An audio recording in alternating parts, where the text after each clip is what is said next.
How's it going, Hyperfast Nation? Hope you guys are doing well.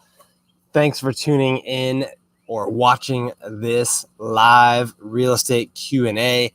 This week, I'm answering a question that someone popped up in the Inner Circle Facebook group.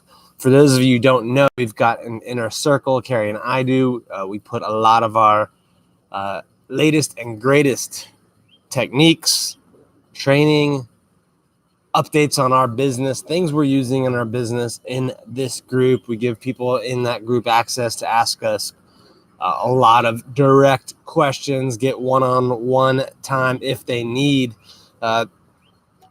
So that's why we have that group. If you want to learn more, I'll put a link to it in this video. I'll put it right here. You can get a free trial. It's called Hyperfast Trial, actually. That's pretty simple to remember. So check that out. And our members get to ask us a lot more questions. And for you guys out there watching, if you're watching this, you can always pop in a question on the comments. If you're watching it after the fact, you can still comment. I'll get back to it. I'll answer you at some point. And please, if there's something you want me to address in the video, let me know ahead of time. I'd love to help out. In case you're wondering about the backdrop, well, why is it so sunny? Aren't you in your office? I'm down in South Florida still. Got here a week ago, and we're doing a little bit of everything on this trip. We went to Orlando last week. Now we're back down in South Florida. Met my parents' house I grew up in, actually, and be down here for another few days. Great question on inventory. So I'll address that. Just wanted to give you guys the setting of where and why I'm down here. So when we travel too, we usually are just as engaged as our business or with our business. So, I believe, your goal in real estate should be to create the type of business that gives you geographic independence, financial independence, freedom of time.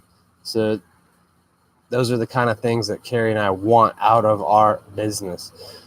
So I was going to start off by talking about buyer agreements, because someone asked me a question about that the other day, but I'll skip to this one because this is a great one.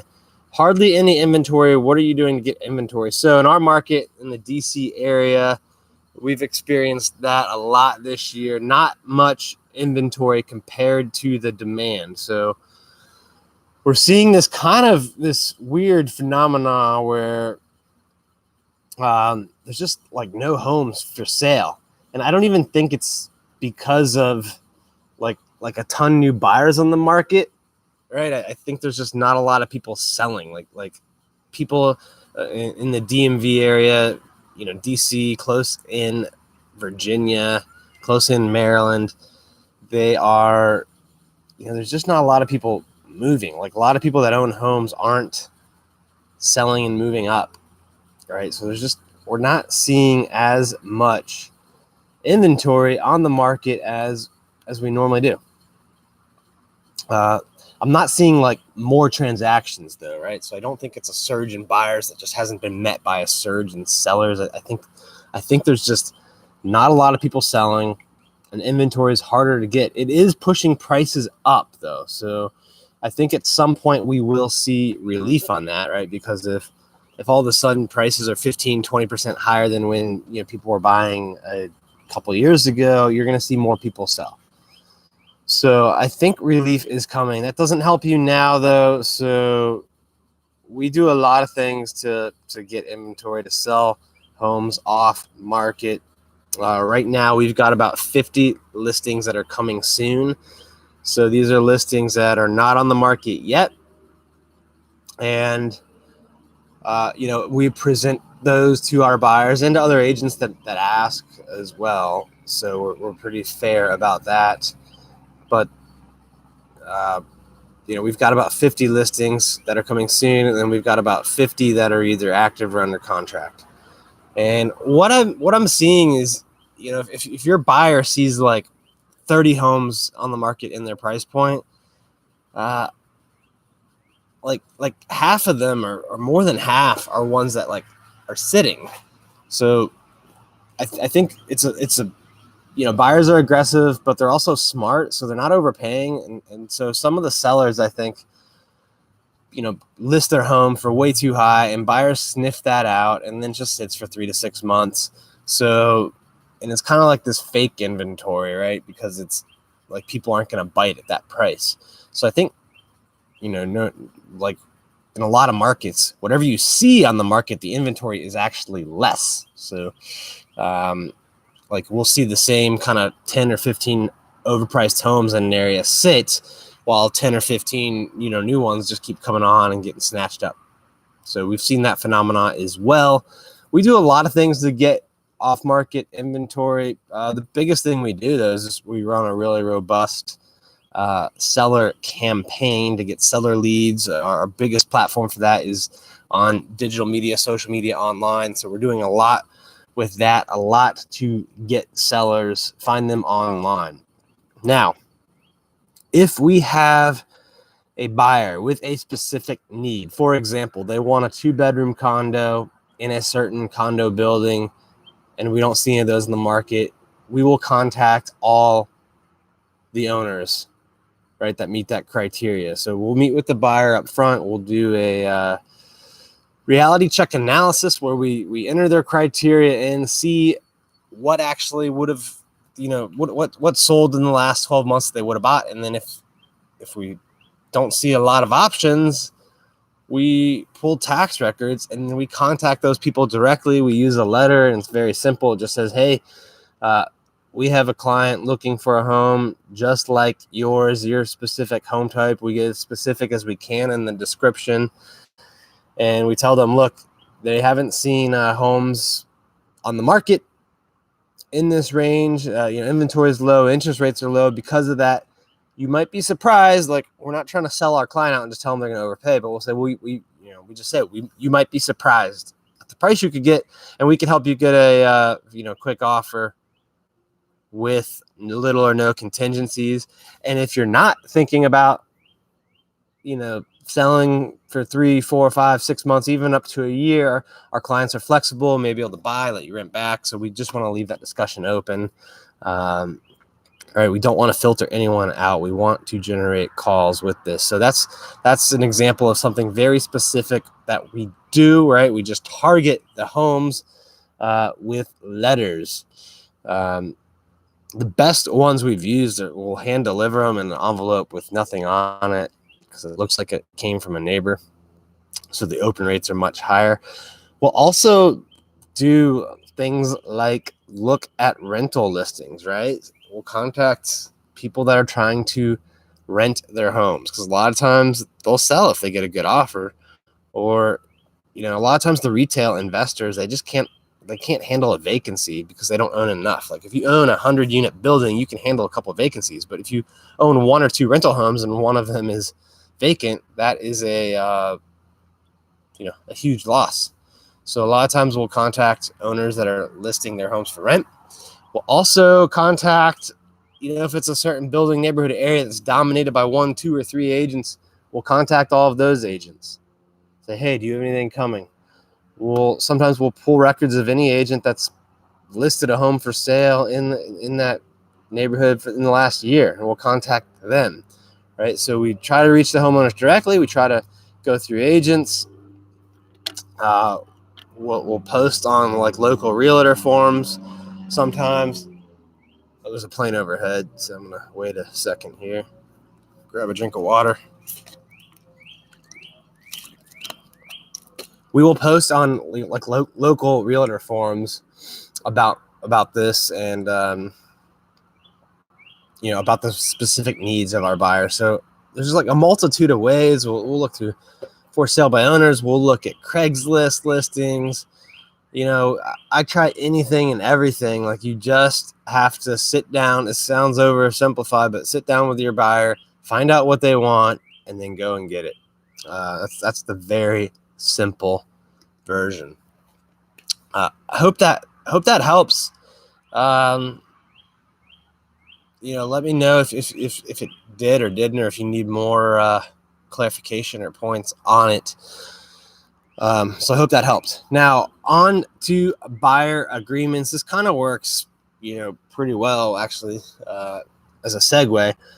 But someone asked me, they said, look, I'm not comfortable getting the buyer agreement signed up front. I'd rather wait till the end, wait till they're about to make an offer. And, I've even seen a couple agents on our team go down that route, and they kind of get lazy, I think, to not ask for it up front, right? Or they get afraid that the buyer's going to have an objection. Well, if there is an objection, you want to find out at the beginning. You don't want to find out when you're a week in, 2 weeks in, showing them homes, right? You want to know up front, are they going to have a problem working with you? Are they going to have a problem being loyal to you, right? Are they maybe they're uncomfortable with some term in the agreement? That's fine. Just alter it, right? Change it, make them feel comfortable. But getting them to say yes to that is like the first step in getting them to say yes to the overall process of buying a home with you. So I think that's one of the reasons why you want to get that agreement signed up front in that first meeting is just getting commitment from them. Another reason, right? We've all heard the stories. You show a buyer homes, you work with them for months, and then they go in an open house and another agent makes the case and they go with that agent, right? If you don't have a signed agreement, you don't have a client. Like, you just have somebody that you're performing administrative task for, basically. Like, I in my heart believe if you do not have a signed buyer's agreement, you don't have a client. You have someone that you're sending listings to, someone that you're opening doors to, but you don't have a client, right? So get that agreement signed up front just to cement that loyalty even more and to protect that relationship, because realtors should respect signed agreements. But if you don't have a signed agreement and someone else ends up helping them buy a home, you really don't have anything to complain about. So get that agreement signed up front. Now what are some of the issues? What are some of the problems with doing up front? Well, the biggest one is just fear. Like, people are afraid of getting rejected, and you have to realize getting rejected up front is just part of the process. If they say no, you can probe them. You can ask why. You can find out, like, okay, why aren't you comfortable signing this piece of paper?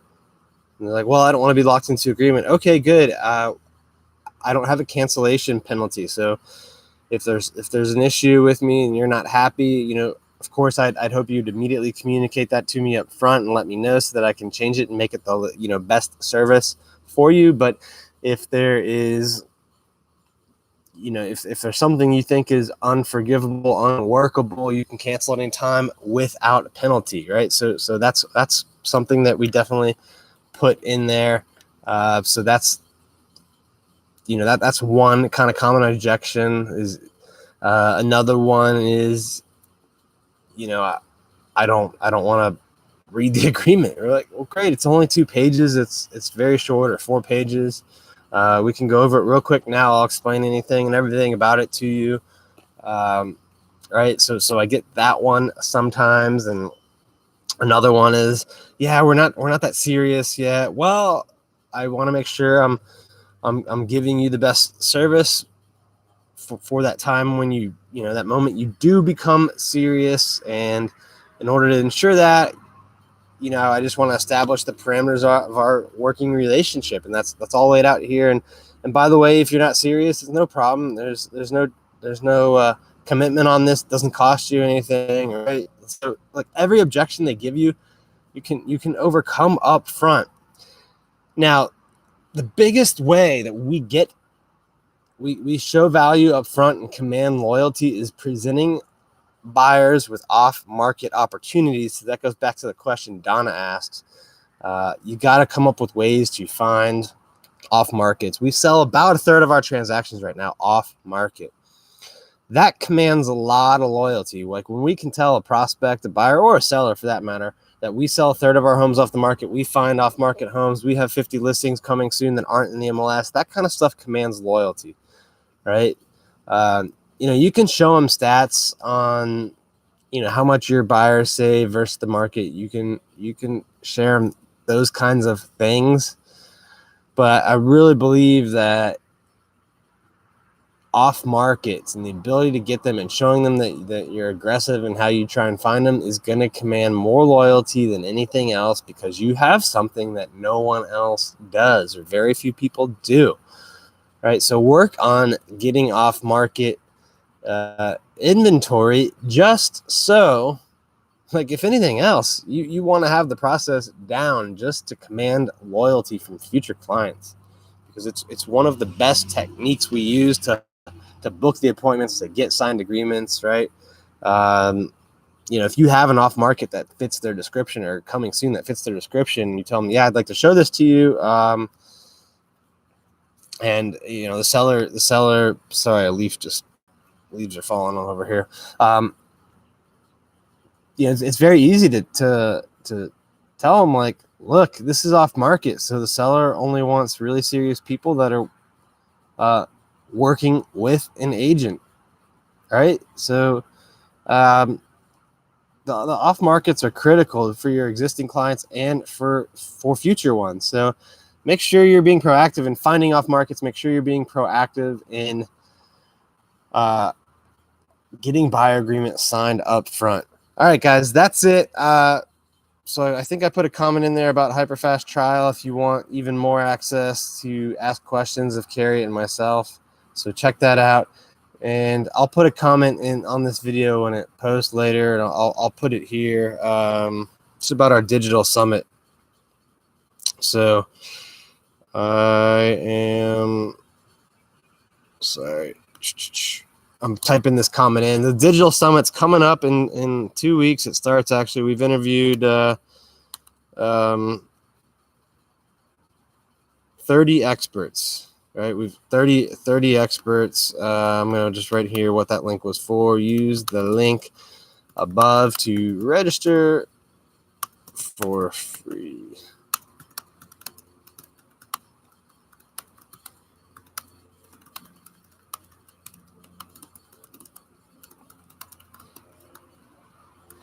So we've got 30 experts that Carrie and I interviewed, including Ryan Serhant, Billy Jean, Pat Hyben, David Osborne, Abby Gibb, tons of leading real estate agents, marketers, business leaders, and coaches, Hal Elrod, Ricky Caruth. The list goes on. It's all free. Starts in 2 weeks. You can watch it here. Or watch it by going that link, clicking and registering, and then you'll get a link emailed to you. So check that out. Have a great week. I'll see you guys later.